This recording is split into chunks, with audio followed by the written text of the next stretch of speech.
For generations, we have been taught that we had to believe the story of the Exodus on faith alone. We were told that Mount Sinai, where Moses received the Ten Commandments, was located in Egypt, but there was no real evidence to make it believable.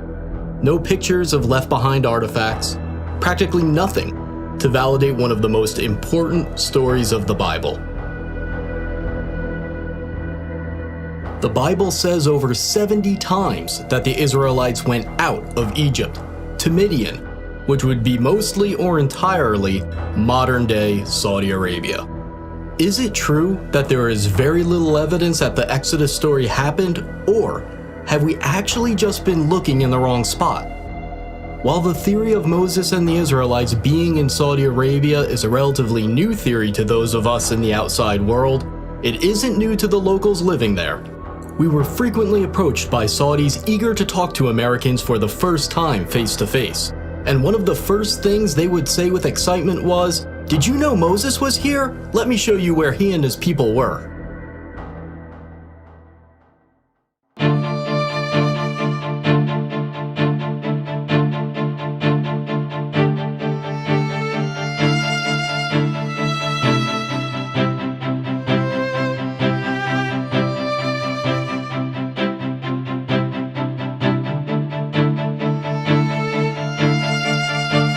The tradition that the mountain in Egypt's Sinai Peninsula is Mount Sinai only dates back to the 4th century AD. New research based on Jewish, Christian, and Islamic sources indicate that there is a tradition that is 600 years older, and according to that tradition, Mount Sinai is in northwest Saudi Arabia. This other tradition points to Jebel Makla, a peak on the mountain range known as Jebel al-Lawz, as the true Mountain of Moses. Several historical sources, including Josephus, recorded that Mount Sinai is the highest mountain near a city that is today called Al-Bad. Locals refer to Jebel Makla as Jebel Musa, the Mountain of Moses. So you call this one Jebel Musa? Jebel Musa. One of the distinguishing features of this mountain is the blackened top that you can see right behind me. The Bible says that God descended upon Mount Sinai as a fire. The blackened peaks stick out from the surrounding areas, and the rocks are only black from the outside. Researchers disagree as to whether the blackened rocks are actual evidence of God descending upon the mountain as a fire like the Bible says, or whether it's natural volcanic rock. A small handful of Americans tried to sneak into this area in the late 1970s and the 1980s. They were arrested, and their photos and videos were confiscated by the Saudi police. Their evidence was lost. However, images and videos slowly began leaking out to the outside world. According to those who snuck in and were arrested, these sites were being kept secret by the Saudi regime, a theocracy that hid them from the world using fences and police and the threat of force. As I tried to understand why the Saudis were hiding this important site, I began reaching out to sources in the Islamic world. For 15 years, I've been in the fields of intelligence, counterterrorism, and international relations, and one of my best contacts had a story to tell. He used to belong to a jihadist group, and he even had meetings with Pakistani intelligence and close associates of Osama bin Laden. And now, he's speaking out for the first time. When I was in the jihad world, we all knew that the Mount Sinai was in Saudi Arabia. The people on the outside, even most Muslims, had no idea that it was there, because we fighters didn't want anyone to know about it. We all knew that the Saudi government hid it and protected it with security, and we all agreed with it. We believe that if a site, even a holy site, is visited by people and used for idolatry, it should be destroyed. But our hiding it, according to the Islamic law, is what saved it, so you can see it today and appreciate it.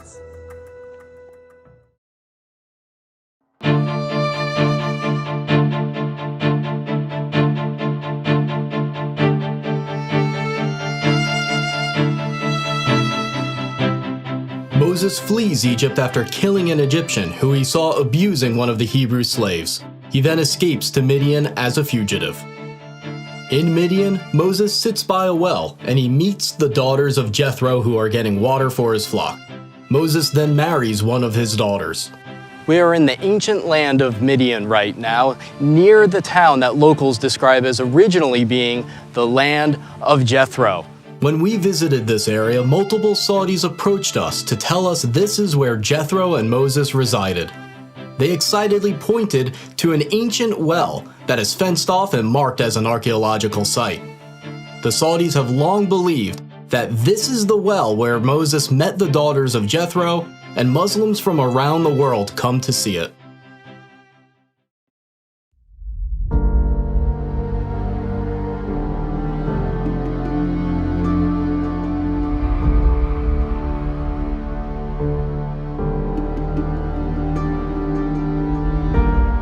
The book of Exodus says that the Red Sea crossing happened at a spot named Yam Suf, but experts have long disagreed about where it was. There are two proposed Red Sea crossing sites from Egypt into Saudi Arabia.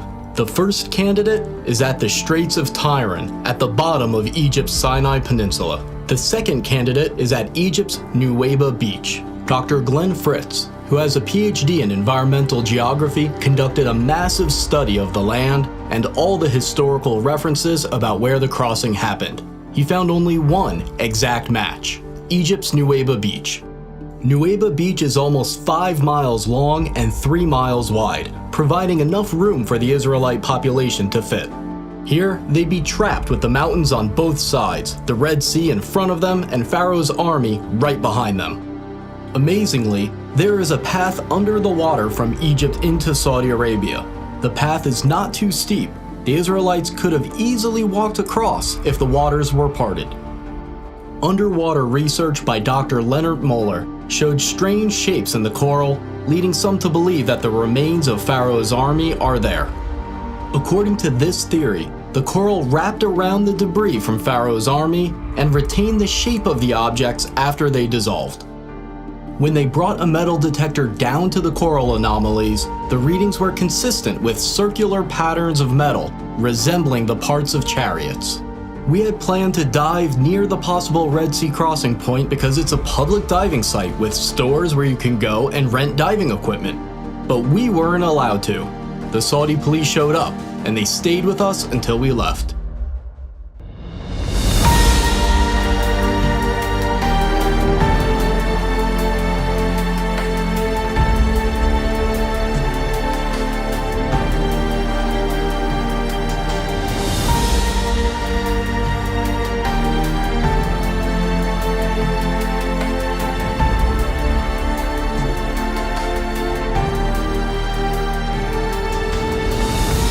After the Red Sea crossing, Moses and the Israelites stop at a place near Mount Sinai named Elim. Desperate for water, they find a unique location with 12 wells and 70 palms. Along the path to the possible real Mount Sinai, there is a match for Elim with many palm trees and, to this day, 12 wells. Saudi locals pointed us to this location and specifically referred to it as Elim.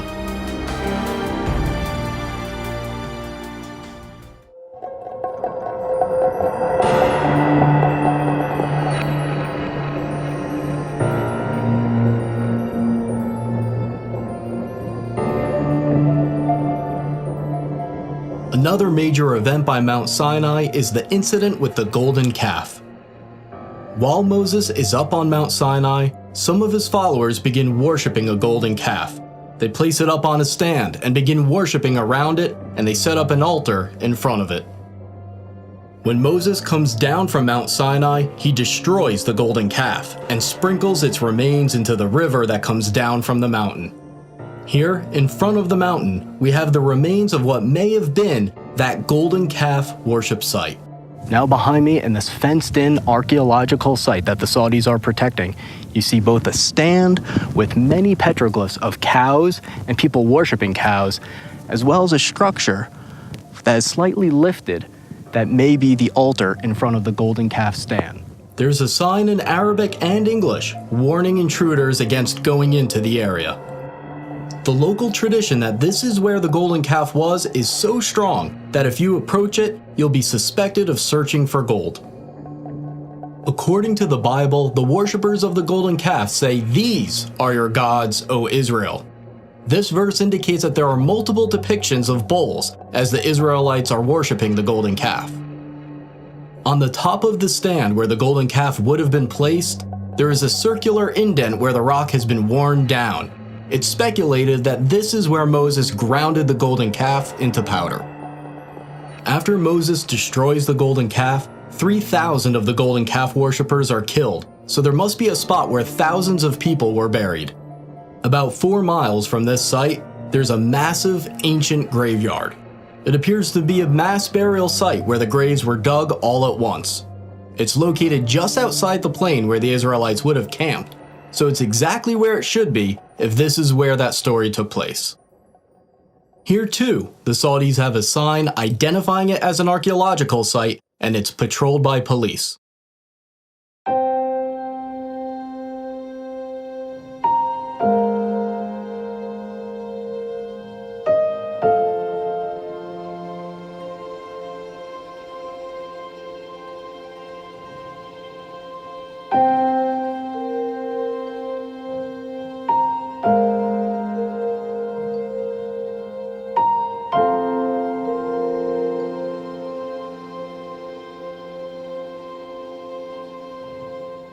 The book of Exodus says that Moses built an altar of uncut stone at the foot of Mount Sinai and also set up 12 pillars to symbolize the 12 tribes of Israel. Right here at the foot of the mountain, we see this structure that resembles an ancient altar. And what we are standing in right now is probably the animal chutes that would lead them to sacrifice at the foot of the mountain.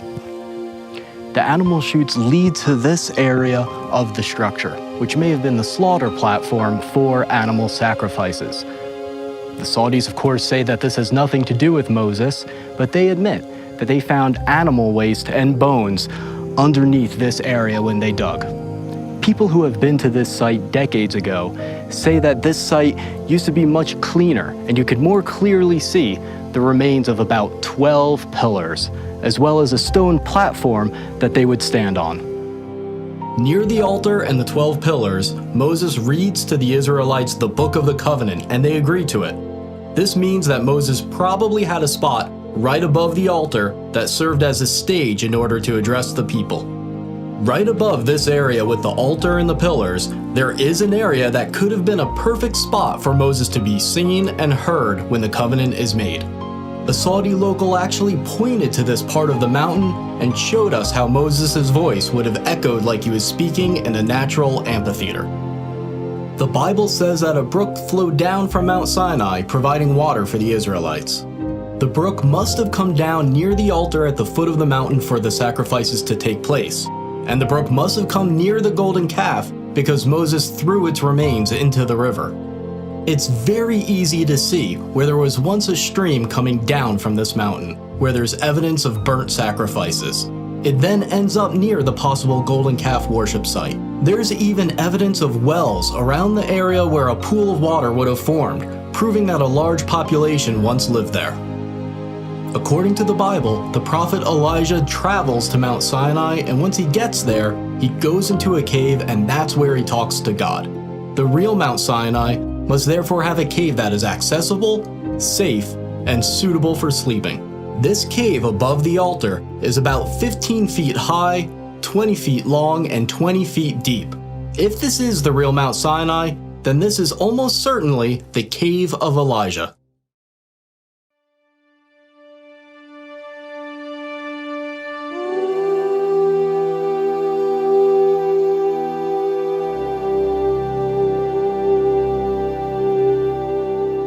On the way to Mount Sinai, the Israelites camp where there's no water. Moses goes up to a distinct rock and strikes it with his rod, and miraculously, water pours forth for his followers. The historian Josephus said that the split rock could still be seen in his time, and it was so big that it could not have been moved. Is it possible that this split rock still remains today, testifying to the accuracy of this story? The answer is yes, and it is stunning.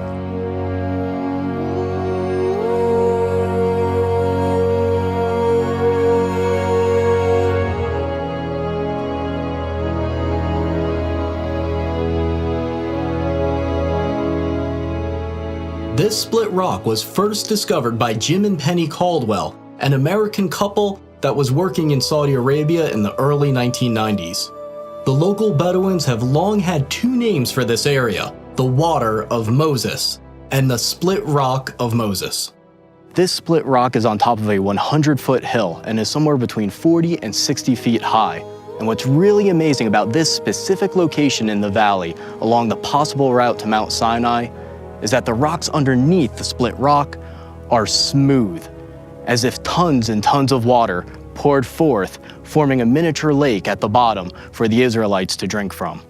If you have a relationship with a local, they'll tell you that this area is related to Moses, but the Bedouins that live here will try to keep you out. We saw this firsthand as we were chased out of the area. Okay, so we are flooring it. We're gonna see if this guy follows us. We heard 2 gunshots. This guy's like, doesn't really want to party.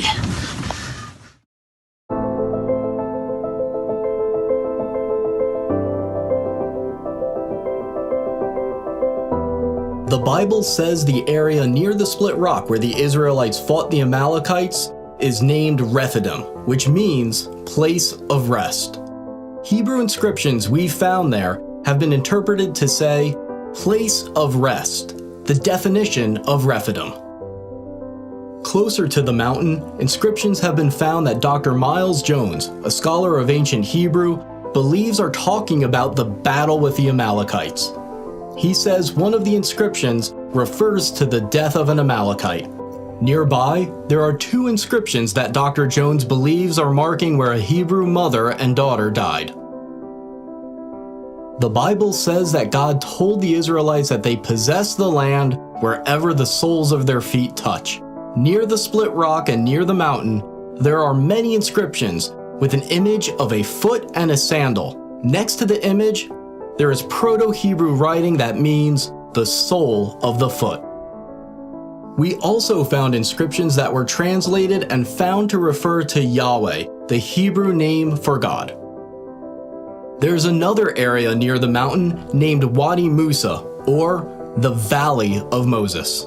Here, a depiction of a menorah was found, and it might be the oldest depiction of a menorah known today. Now, a new eyewitness has come forward to reveal that the Saudis have been hiding the evidence of the Exodus since at least World War II. This man was an American pilot who met the king of Saudi Arabia. Bob Cornuke was one of the first people to reach Jabal Maqla in the 1980s, and he recently interviewed that pilot and made the footage available for this video. It's an honor to meet you. Well, thank you. Our lives have intersected possibly in something very historic, and we're talking about where the real Mount Sinai is located. And I had no idea that someone as far back as World War II would have seen the mountain and had been told that the mountain was the holy mountain of Moses. Did any of the Muslims tell you that that was a holy mountain? Oh yes. I guess everybody in the military knew it was holy. Yeah. Well, they forbidden me to fly around it, and it was off limits that I'd be killed either by God or by maybe some of them, I don't know. And when I took off, I was half scared to death. You bet I flew around it. But it was different than the rest of the mountains because it was black on top? Oh, it was a blackish green. It was dark enough to be somewhat frightening. You don't know what I really believe. I think it's Mount Sinai. I think God let me fly around it. That's what I think. I think He let you and me both live.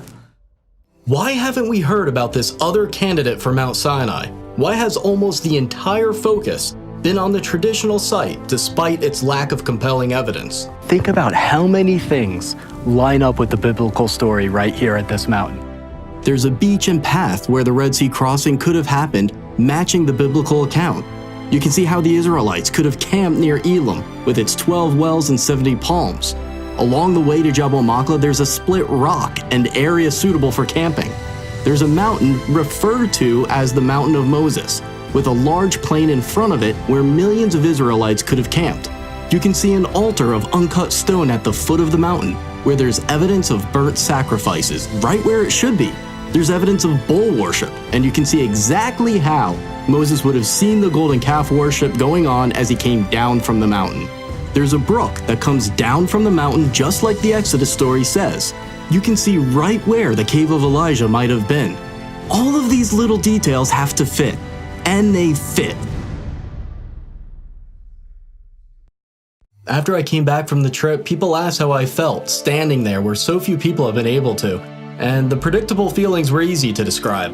The adrenaline, amazement, awe, but there was an emotion that was more difficult to describe.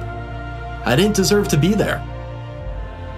I'm not someone who's given away his wealth to the poor, I'm not a scientist or a pastor, and there are still days where I feel like I have no faith at all. But then as I looked at the mountains, I remembered something. The Bible has a clear pattern where God doesn't use the best or the most expected. Even Moses was so insecure that he didn't want the job.